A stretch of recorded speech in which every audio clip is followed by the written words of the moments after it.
Una volta una donna mi disse: quale donna occorre per riempire il tuo cuore d'amore? Risposi: colei che vuole colmare infiniti liberi spazi con le acque della propria anima innamorata, giacché semplicemente credo nell'amore.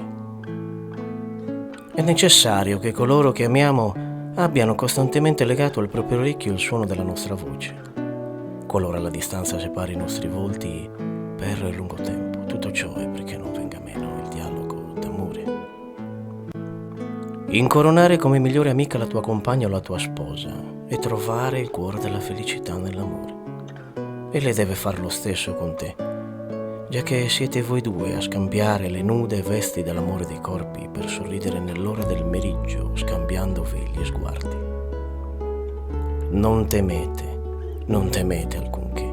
Ogni cosa è possibile grazie alla forza che l'amore profondo forma dentro voi stessi, al di là di voi stessi.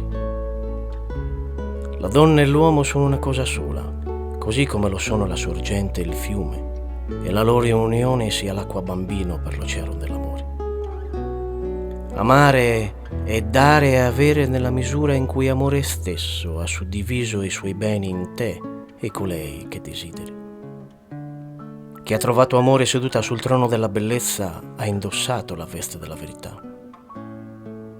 Cosa esiste di più nobile dell'ambizione di coloro che cercano incessantemente l'amore, l'espressione della gioia e imparare i segreti di ciò che lo circonda?